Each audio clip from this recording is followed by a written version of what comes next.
২০ দাঁত ভেঙে দিতে উল্কার মতো ছুটে আসে এক উজ্জ্বল নক্ষত্র। আমরা ভারতকে দেখিয়ে দেব ইনশাআল্লাহ, এই পৃথিবীতে বাংলাদেশের সবচাইতে বড় দুশ্মন ভারত। সবচাইতে বড় দুশ্মন কে? ফ্যামিলিয়নের বাঁশিওয়ালার মতো মাওলানা দেলোয়ার হোসেন সাঈদী যখন ক খ করে সারা দেশের মানুষকে ভারতীয় ষড়যন্ত্রের ব্যাপারে ঐক্যবদ্ধ করছিলেন, তখনই পদে আগুন জ্বলে যায় আসিফ নজরুল আর তার আধ্যাত্মিক গুরু শাহরিয়ার কবিরের। আমি আল্লাহর নামে কসম করে বলছি, আল্লাহ তোমার জাতের কসম, তোমার ইজ্জতের কসম, তোমার সম্মানের কসম, 1971 সনের এক ফোঁটা পানি বা কাদা আমার গায়ে লাগে নাই। ভারতের বিরুদ্ধে গর্জে ওঠা সাঈদী ৮০-র দশক থেকে এদেশের মানুষকে ভারতীয় ষড়যন্ত্রের বিষয়ে সচেতন করতে থাকেন। গল্প কেচ্ছা কাহিনীর পরিবর্তে কোরআনে বিদ্যমান রাজনৈতিক এবং অর্থনৈতিক তফসিরের মধ্য দিয়ে নতুন ধারার কোরআনের মাহফিলের যাত্রা শুরু করেন আল্লামা দেলোয়ার হোসেন সাঈদী। বিড়ালের মতো ৫০০ বছর বেঁচে থাকার কোনো লাভ নাই, সিংহের মতো ১ ঘন্টা বাঁচতে চাই। দলমত নির্বিশেষে সকলের কাছে সাঈদী যখন সমানভাবে সমাদৃত হয়ে উঠতে থাকেন, তখন ১৯৮৯ সালে আসিফ নজরুল প্রথম ব্যক্তি যিনি তার পত্রিকার পৃষ্ঠা জুড়ে এক মিথ্যা সংবাদ ছাপান, যার শিরোনাম দেয়া হয় সাঈদী সমাচার, এক ধর্ম ব্যবসায়ীর উত্থান। বিশাল সেই সংবাদের কয়েকটি লাইন পড়লে আসিফ নজরুল কত বড় মাপের একজন মিথ্যুক, প্রতারক এবং হলুদ সাংবাদিক ছিলেন সেটার কিঞ্চিত প্রমাণ পেয়ে যাবেন। লেখার শুরুতেই সাংবাদিক আসিফ নজরুল লেখেন, মাওলানা দেলোয়ার হোসেন সাঈদী বিরোধী সাম্প্রতিক গণবিক্ষোভের মধ্য দিয়ে দেশে মৌদুদিবাদ এবং ধর্ম ব্যবসার রাজনীতির অগ্রহণযোগ্যতা আবারও প্রমাণিত হয়েছে। সিলেট, ঢাকা, চট্টগ্রাম সহ দেশের বিভিন্ন স্থানে জামাতের মঞ্চনায়ক সাঈদীর বিরুদ্ধে স্বতঃস্ফূর্তভাবে জনমত গড়ে উঠেছে। পিরোজপুরের এই মাওলানার জীবনে বিতর্কের সূচনা আগে থেকেই। শর্ষিনা মাদ্রাসায় ৫ম ক্লাসের ছাত্র থাকাকালীন অবস্থায় জামাত রাজনীতি সংশ্লিষ্ট থাকার সন্দেহে তাকে মাদ্রাসা থেকে বের করে দেওয়া হয়। তারপর তিনি লেখেন, শর্ষিনা মাদ্রাসার পর তিনি খুলনা আলিয়া মাদ্রাসায় ভর্তি হন। সে মাদ্রাসা থেকে তিনি কামেল পাশ আদৌ করেছেন কিনা এ নিয়ে দেশের আলেম সমাজের প্রচুর সন্দেহ রয়েছে। দেশের শতাধিক আলেম এ বিষয়ে সত্যতা প্রমাণের জন্য সাঈদীর প্রতি একাধিকবার চ্যালেঞ্জ ছুড়ে দিলেও দেলোয়ার হোসেন সাঈদী নাকি কখনোই সেই চ্যালেঞ্জ গ্রহণ করেননি। সাঈদীর ইসলাম শিক্ষার পরিপূর্ণতা নিয়ে প্রশ্ন থাকলেও তার কণ্ঠ চটলতা এবং শ্রোতা আকর্ষণ ক্ষমতা বরাবরই দ্বিধাহীনভাবে স্বীকৃত।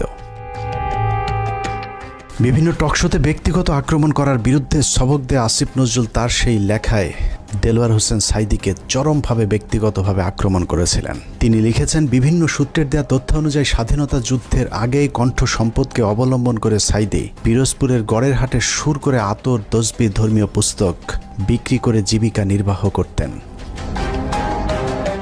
এরপর গুরুত্বপূর্ণ দুটি লাইন আছে, সেই লাইনগুলো আপনাদেরকে জানানোর আগে আসিফ নজরুল দেলোয়ার হোসেন সাঈদীকে নিয়ে সম্প্রতি একটি বক্তব্য দিয়েছেন, সেটা দেখে আসা যাক। একমাত্র দেলোয়ার হোসেন সাঈদী ছাড়া আমার জানা মতে আর কি বাকি সবারই আপনার যতটুকু আমি পড়াশোনা করেছি ইনভলভমেন্ট ছিল। হঠাৎ করে দেলোয়ার হোসেন সাঈদীকে নির্দোষ দাবি করা আসিফ নজরুল ১৯৮৬ সালে কি বলেছিল সেটা তার সেই লেখাতেই রয়েছে। আসিফ নজরুল প্রথম ব্যক্তি যিনি দেলোয়ার হোসেন সাঈদীকে যুদ্ধাপরাধী হিসেবে অভিযুক্ত করেছিলেন। তিনি লিখেছেন, সাঈদী স্বাধীনতা যুদ্ধের সময় পাক হানাদার বাহিনীর প্রত্যক্ষ সহযোগিতায় লিপ্ত ছিলেন। তিনি ধর্মের দোহাই দিয়ে গনিমতের মাল হিসাবে গড়েরহাট বন্দরের হিন্দু সম্প্রদায়ের বাড়িঘর লুট করেছেন এবং মদন নামে একজন হিন্দু ব্যবসায়ীর দোকান ঘর ভেঙে দিয়ে নিজের বাড়িতে নিয়ে গেছেন বলেও দাবি করেছেন আসিফ নজরুল। মুক্তিযুদ্ধের পর সাঈদী দীর্ঘ সময় পালিয়ে থাকেন এবং ১০ বছর পর নাকি নিজ গ্রামে আসেন। পুরো লেখার শুরু থেকে শেষ পর্যন্ত পুরোটাই সাঈদী সম্পর্কে যা কিছু বলা হয়েছে সব ডাহা, মিথ্যা। আর এই হচ্ছে আসিফ নজরুলের সাংবাদিকতার নমুনা। আসিফ নজরুল নিজের খোলস পাল্টানোর সময় মাঝে একবার এই লেখার ব্যাখ্যা দিয়েছিলেন, যেখানে তিনি বলেছিলেন শাহরিয়ার কবিরের দ্বারা প্রভাবিত হয়ে নাকি তিনি সাঈদী সম্পর্কে এসব লিখেছিলেন। কিন্তু এটা শুধু একটা চুরি কিংবা ছিনতাইয়ের ঘটনা নয়। এই লেখার মাধ্যমে দেলোয়ার হোসেন সাঈদীর বিরুদ্ধে যুদ্ধাপরাধের অভিযোগ উঠতে শুরু করে এবং তারই ফলশ্রুতিতে আওয়ামী লীগ সরকার দেলোয়ার হোসেন সাঈদীকে আটক করে এবং দীর্ঘ ১ যুগ জেলখানায় বন্দী থাকার পর শাহাদাত বরণ করেন দেশবরেণ্য এই আলেম। আসিফ নজরুলের এক লেখায় একজন নিষ্পাপ মানুষের জীবন কেড়ে নিয়েছে। অতএব দেলোয়ার হোসেন সাঈদীর হত্যাকাণ্ডের জন্য আসিফ নজরুল প্রত্যক্ষভাবে দায়ী। আসিফ নজরুল যে আগাগোড়া একজন চেতনাধারী লোক সেটা গণজাগরণ মঞ্চের সময়ও প্রমাণিত হয়েছে। আসিফ নজরুলের নাকের ডগায় গণজাগরণ মঞ্চের নামে বাংলাদেশের বিচার ব্যবস্থাকে গণধর্ষণ করা হলেও আসিফ নজরুল গণজাগরণ মঞ্চের ব্যাপারে একদম টু শব্দ পর্যন্ত করেননি। বস্তুত শাহবাগের গণজাগরণ মঞ্চ সেই আসিফ নজরুলদেরই ঘাতক দালাল নির্মূল কমিটির ফসল।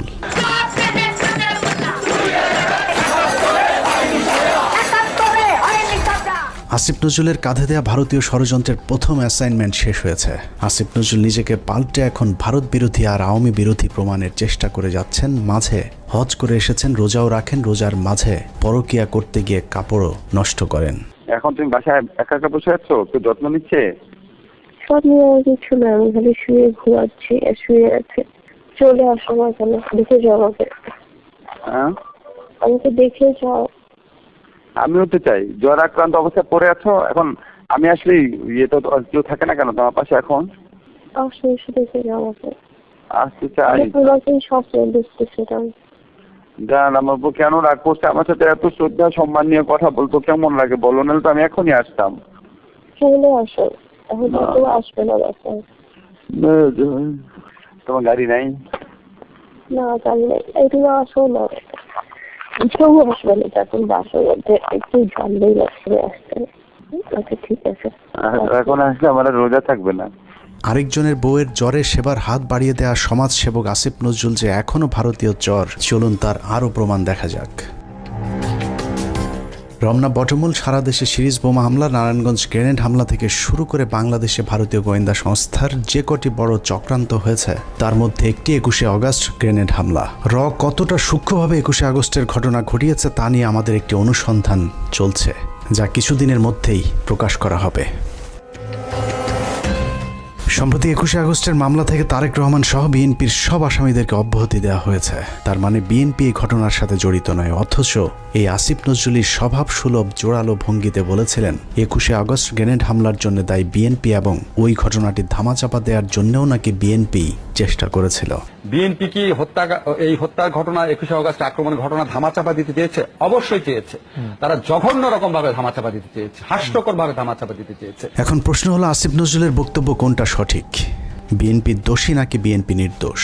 যদি এখন বিএনপির চাপে তারেক রহমানকে অব্যাহতি দিয়ে থাকে তাহলে তার পদত্যাগ করা উচিত। আর যদি আগের বক্তব্য মিথ্যা হয় তাহলে সেই মিথ্যা তিনি কার পরামর্শে বলেছিলেন সেই জবাব জনগণের সামনে দিতে হবে।